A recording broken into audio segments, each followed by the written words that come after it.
Hi, this is Sir Mark, and for today we're going to discuss law of sines. Can you still remember that if the given triangle is a right triangle, meaning one of its angles measures 90 degrees, we can always make use of SOHCAHTOA or the Pythagorean theorem if we are to look for the missing side or missing angle. But the question here is, what if the given angles or the given triangles is not a right triangle? In triangles, if it has no right angle, then we call these triangles as oblique triangles. Not all oblique triangles can be solved using law of sines. We can only make use of law of sines if either of these two conditions is met. First, if two angles and one side are given. So that could be SAA or ASA. So we have two angles and a side. So let's say, for example, in this first given oblique triangle, we have angle B and angle C, two angles. One side could be AB or AC. So SAA. ASA or ASA stands for two angles and its included side. So in this case, if we have angle B and angle C, the included side is side BC. So that's one of the conditions. So we can make use of law of sines. The second condition wherein we can make use of law of sine is if two sides and its non-included angle are given. So that is for SSA. Again, two sides and the non-included angle are given. SSA. So for example, we have side XY and side YZ. So these are two sides. The non-included angle could either be angle X or angle Z. So again, either of these two conditions, once met, we can make use of law of sines. So what is sine law now? Sine law states that the ratios of each side length to the sine of its corresponding opposite angles are equal. So in this case, in this given triangle, if we have angle A, its opposite side is side A. Angle B, its opposite side is side B. And angle C, its opposite side is side C. Following sine law, so we'll have side A over sine A equals side B over sine B equals side C over sine C, which can also be denoted or represented by sine A over A equals sine B over B equals sine C over C. Take note that the small letters here represent the sides of the triangle and the capital letters here represent the angles in the triangle. Let's have our first example.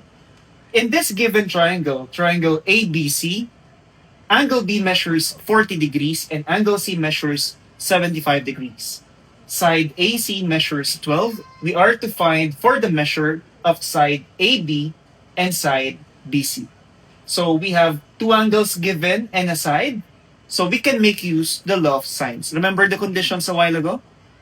Let us solve first for the measure of side AB. Now, in this given triangle, let's name the sides first. If this is angle A, the side opposite angle A is side A. The side opposite angle B is side B. And the side opposite angle C is side C. Take note also that in using the law of sines, you need first to have your first complete pair. When I say complete pair, once you have the angle measurement, its opposite side must have its measurement as well. So that is what we call the complete pair. So in this given triangle, we have our complete pair. Angle B measures 40 degrees and the side opposite angle B, which is B, measures 12. So we have two measurements given. So this is our complete pair. So let's write it following this ratio. So B is 12 over sine B, sine of angle B.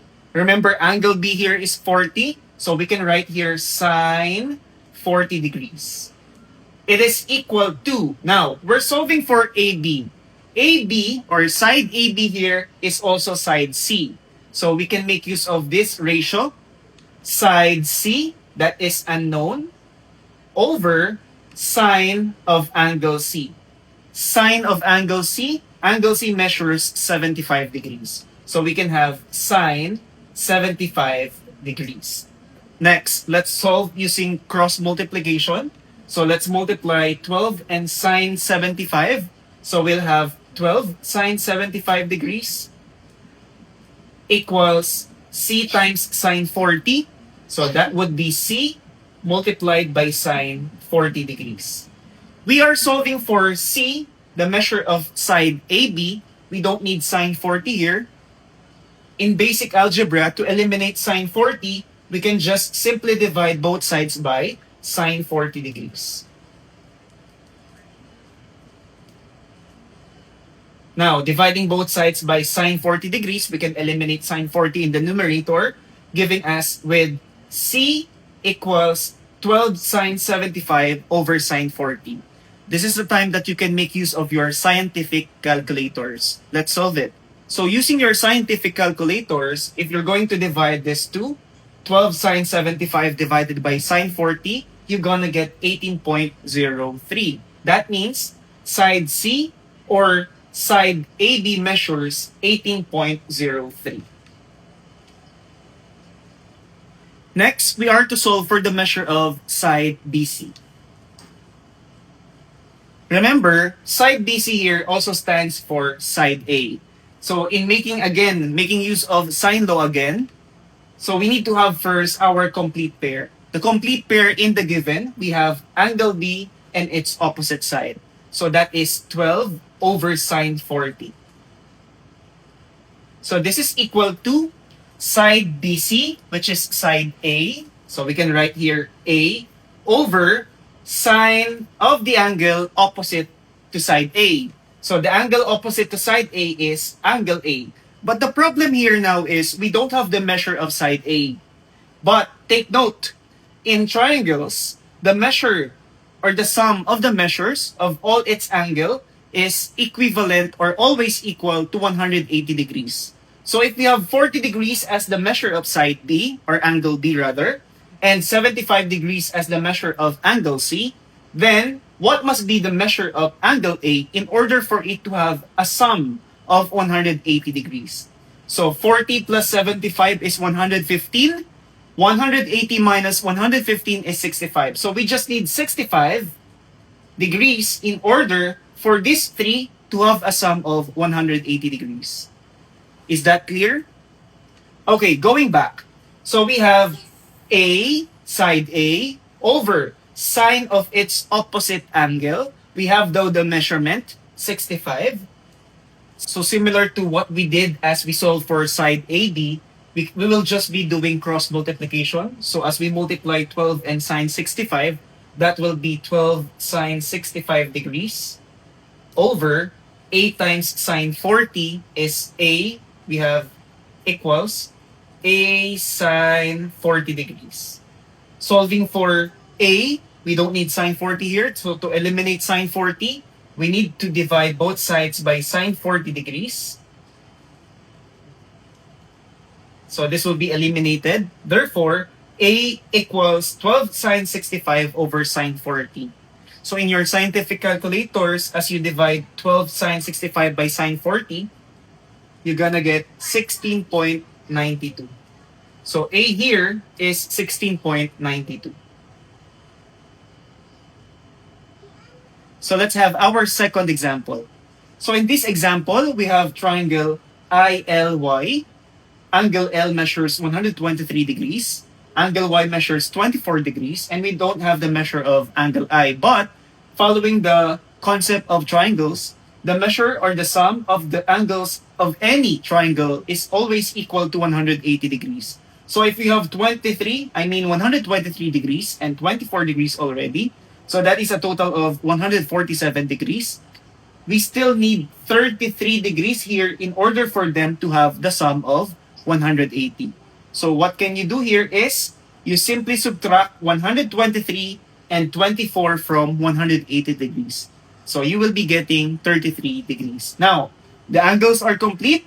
Let's solve for LY.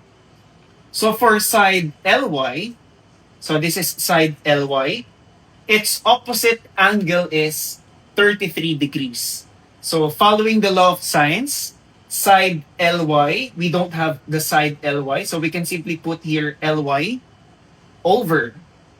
The angle opposite side LY is 33 degrees, so we can write here sine 33 degrees equals we have a complete pair given. When we say complete pair given, the angle is given, the measure of its opposite side is also given. Originally, we have angle Y with 24 degrees and side IL with 15 as its measure. So, this is our complete pair. We can simply write side 15 over sine of its opposite angle, which is 24. And then we can do cross multiplication. Cross multiply 15 and sine 33. So this will be 15 times sine 33 degrees equals cross multiply Ly, the missing side, and sine 24. So this will become side Ly multiplied by sine 24 degrees. Solving for the measure of side Ly, we can simply divide both sides by sine 24 to eliminate sine 24 here on the right side of the equation. Therefore, side Ly, the missing side, is equal to the quotient of 15 sine 33 and sine 24. So let's make use of our scientific calculators once again. So if you will divide 15 sine 33 by sine 24, you're going to get the measure of side Ly as 20.09. So this one is 20.09. Next, let us solve for side IY. So for side IY, this is the longest side in this given triangle. So the side or the angle opposite side IY is angle L. Angle L measures 123 degrees. So we can simply write here side IY over sine of the angle opposite to this given side. So sine 123 degrees equals our complete pair. So we have 24 degrees and 15. So side is 15. The angle is 24. So we'll have here sine 24. Cross multiplication. So you could have this one or this one. It's up to you. So let's have 15 times sine 123. So that is 15 sine 123 equals the product of the missing side and sine 24. So that would be IY multiplied by sine 24. Solving for the measure of side IY, we can divide both sides by sine 24 degrees. So we can now eliminate this. Again, using our scientific calculators, to solve for IY, you just need to divide 15 sine 123 over sine 24. So let's divide. So as we divide 15 sine 123 degrees by sine 24 degrees, we're gonna get 30.93. Therefore, this longest side, side IY, is 30.93.